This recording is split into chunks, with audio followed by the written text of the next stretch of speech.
Now, here is something that I've been struggling with recently. I have both the ROG Ally and the ROG Ally X. I have been using this for almost 2 months, and considering that my return period is almost a year, I have been having second thoughts about actually keeping the new console. Now, don't get me wrong, this is actually great. It has a lot of improvements, which we will talk about a bit later, but for some reason, I don't really see why I should keep this if I already had the original one.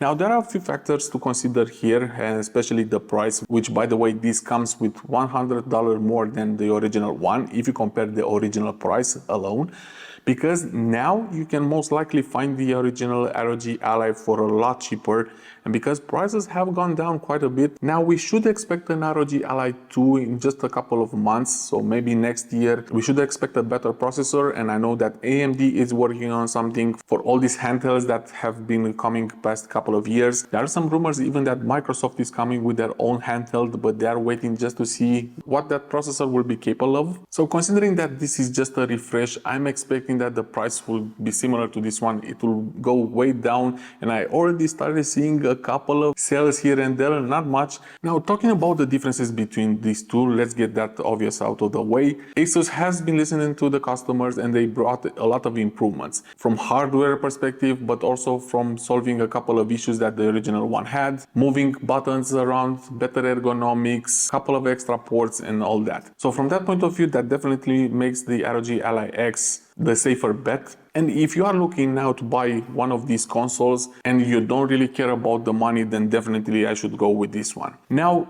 let's talk about the differences. Asus have changed this quite a lot, and if you've seen their presentation video, they mentioned that they were listening to the customers and coming with this product in just a couple of months.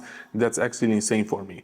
First of all, they have handled all the issues that we had with the original ROG Ally. The most obvious one is the SD card slot, which, if you remember, this most likely will destroy your SD cards. But they also improved on ergonomics. They have shifted buttons a bit. But that's actually insane for me that they have managed to bring all these improvements. And there are improvements that we have asked to the Asus. Now, performance-wise, I'll put everything here on the screen, and I will not get into too many details because on paper you will definitely see a couple of improvements. But what is important to me is the real-life aspect. Is this actually way better than the ROG Ally? This is something that I have to address. And using these extensively for the past couple of months, the short answer is that not really. So we do get a couple of FPS improvements here and there, but don't expect too much differences because the biggest improvement that we got is the RAM, which has been upgraded from 60GB to 24, but the processor is still the same, and that is the aspect that will give you more performance. So that's why out of the box, I'm letting you know that you shouldn't really expect too many improvements when it comes to performance. But there are other aspects as well. First of all, we also got a standard 2280 SSD, which is the normal one. It's way cheaper and you can find it pretty much everywhere. You may already have one laying around. And to be honest, I haven't even upgraded this one just because it was too expensive to get one here in Romania. But the biggest improvement and something that always bothered me about the original ROG Ally is the battery life. If you compare this with other handhelds like the Steam Deck, and I'm not even going back to some older ones like the Nintendo Switch, then this doesn't even come close. The battery life on this device, it's actually awful. If you do play a AAA game, don't expect too much out of it. For example, I have been playing Black Myth Wukong ever since it's launched, and I think I got 1 hour and 4 minutes out of this device. So that's the thing that got people worried the most with the original ROG Ally. And if you want to get a better battery life, then definitely this is the one to get. Now, don't expect something too crazy. They do claim that it's almost 50% better than the original one, but testing this intensively for the past couple of months, this wasn't really the case. Yeah, the difference is definitely there. You will notice it. Playing Black Myth Wukong, I just noticed maybe 25 to 30 minutes more than the original one. Now, if you think about it, that's actually a good improvement when you talk to numbers, but it will not give you too much extra that you will say that this is definitely worth it. If you're buying this thinking that it will give you 4 or 5 hours in a AAA game, then that will not be the case. This will have better battery life, but just don't expect something too crazy. Now, except the battery life, which is an important aspect, something really important for me as an improvement that we got with the ROG Ally X are the thumbsticks.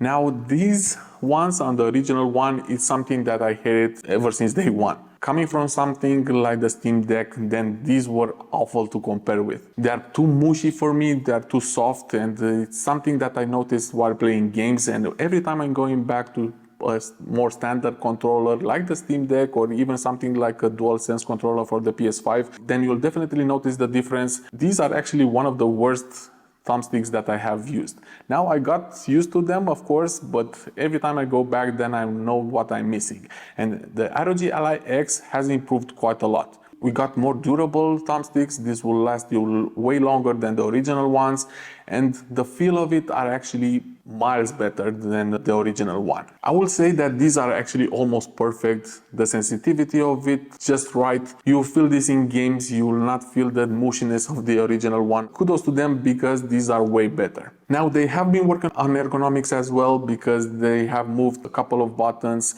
The placement, they say it is better, and I'm really curious how they got this feedback from customers, because as a general overview, for me, actually the original ones are better. I do like the triggers on the new one. They are bigger, they are clickier, and the placement is way better. So for that one, I do see an improvement, but the standard buttons that you see here on the side are definitely not for me.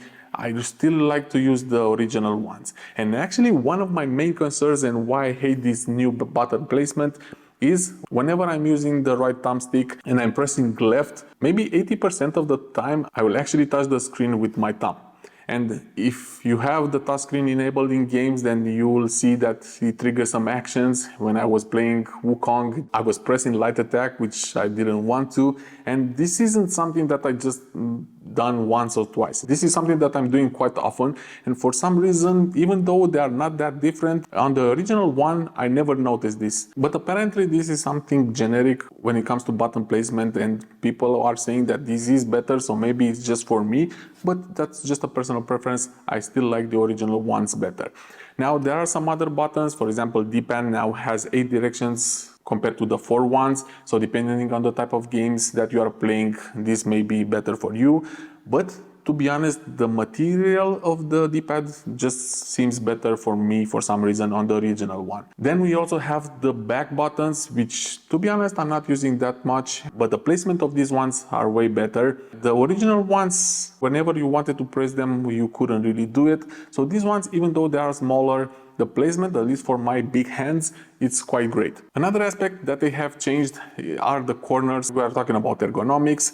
The original one had this cutout, which from design perspective I really liked, and this one doesn't have it anymore. It wasn't a problem for me, but people were complaining that after intensive gaming sessions, they were having some cutouts on their fingers. They could feel the edges of the original one. That I can agree, but it wasn't a really big issue for me, and I have been using this a lot.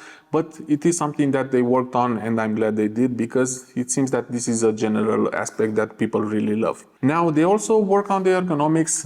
The grip on the X, it's better. They have bigger grips and you can feel it better in your hands. But the aspect that I really don't like is the thickness of the new console. They said that this was done for better ergonomics, but for me, even though the corners are thicker, it just doesn't feel that way. Again, this is just a personal preference, but I really love the shape of the original one, even though in theory this is an improvement. The thickness of this new console is not for me. I just don't really like holding this for too much, even though it is just a tiny bit heavier than the original one. Normally you'd say that you would not notice it, but believe me, after longer gaming sessions, well, as much as the battery allows it, then you'll definitely feel this heavier in your hand. Now, as I said, there are some few improvements when it comes to ports. We have an extra USB-C, which is a really good touch. They have removed their proprietary eGPU port, so now this is more standard. Even though I haven't used this,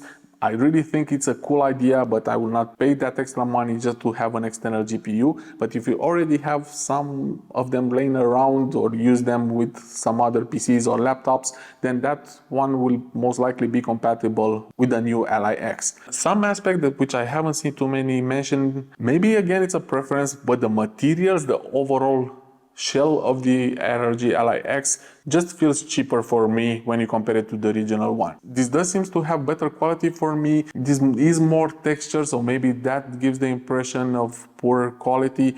But that's just something that I feel whenever I'm using the X, giving you the impression that this is made out of cheaper material. So actually, while I was doing this B-roll and shooting some gameplay, I noticed that I forgot to mention some important thing. I didn't mention anything about the fans, and actually these are a lot louder when you compare it with the original ROG. The cooling may be okay, but the fans are so loud when you compare it with the original ones. I never had the problems with the ROG Ally, but now with this one, it is something that you definitely will notice. Now, when it comes to accessories, even though these are really similar when it comes to the overall shape, there are some accessories that may be compatible, but most of them will not be. I have featured a couple of accessories in the past for the original ROG Ally, and some of them are compatible still, but the ones that are designed specifically for this one will not be the case. And talking about cases, I do have a couple of them, especially from JSOX. They have sent over in the past the cases for both of these consoles, even though it's not a sponsored video. It's something that I reuse daily for both of these consoles. Those ones, considering the new shape, thicker, rounded edges and so on, definitely the cases will not be compatible. But you do have options. But if you were thinking about just switching from the older console to the new one and continue on using the same cases, that will not be possible if you want to do that. Now, I have featured plenty of docks in the past. While some may be thick enough that will support the ROG Ally X, most of them will not work just because that place designed specifically to hold these handhelds will not be thick enough to support the X. I do have some new ones that are designed specifically for the ROG Ally X, and this is the one from JSOX, which is actually quite nice because it's done in two parts. You have this stand that I have been using for this video, but then you can also put the docking right behind the back, and then you have plenty of room to insert all your different accessories inside, and that one will still be compatible with the original ROG Ally, of course. When it comes to cases, my go-to ones, as I said, are the ones from JSOX, just because I really like them. They're like the cheaper version of the kill switch ones that you see from the brand. They do fit both of these consoles pretty well, but you can also attach different accessories on the back. And I do have here a power bank, which actually is powerful enough to support both these consoles, but a couple of others like the Steam Deck as well. And because the battery life is very poor when it comes to these consoles, then you can simply attach one on the back. Of course, it will be a lot heavier, so you do need to have that in mind. But this is something that may give you just enough power when you are going on a travel or something. Even though, as I said in one of my previous videos, I don't really tend to take my consoles with me anymore just because these are getting too big to take in your backpack. And actually that's one of the main reasons why I'm sticking with the original ROG Ally, because even though the battery life sucks completely, I usually play this while I'm at home sitting on a couch, and I always have an USB-C cable laying around, and I simply plug it in and I don't have any issues. This is how I use it, and it has been working fine for me. So the better battery life actually will not be something that I will be using that often. Again, it's a handheld. I know most of you will do that, so do have that in mind when it comes to battery life. But for me, that's not really the case. So in the end, both of these are great. They both have these advantages. If you ask me which is the really good console that you need to buy, then I will say the Steam Deck, even though the video is not about this one. But that console, it's cheaper. It can play almost the same games as these ones. But then again, the console for me currently, it's still the ROG Ally. And I'll continue on using this one. And I was waiting to make this video because probably even tomorrow, this console will go back and I'll get my money and probably I'll spend it for something else, maybe like the PS5 Pro, even though that's a completely whole other story and I recently made a video about it. But yeah, the good thing is that we have plenty of choices. Just get the one that is good for you. There are so many good out there already. I don't think you'll go wrong with either one of them. Just make your research. There is no one who could say for sure this is the console for you. This is just my personal opinion. I told you how I use these consoles and for what purpose. Now it's up for you to decide which is the best one. If you just want the best currently, then I'll definitely go with the ROG Ally X. If you don't care about the money, then this is the one to get. And I'm expecting discounts soon, as we've seen with the original one. So maybe you can wait a bit, but don't wait too long, because probably the ROG Ally 2 will come up next year. So yeah, there you have it. I didn't want to make this video about specs and everything. It was just about user experience and how I use them and what I've noticed it as a regular consumer, because in the end I'm not really an expert when it comes to all these. I'm just a guy who plays video games quite a lot. Yeah, I can share a few thoughts when it comes to these consoles.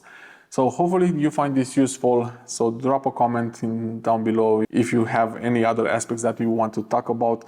I'm always there. I will always reply to you, and I'll make sure to give you my 2 cents when it comes to gaming in general. Alright guys, that's it for now. Hope you liked this video. This is Silvio and this is the Tech Unravel, and I'll catch you in the next one.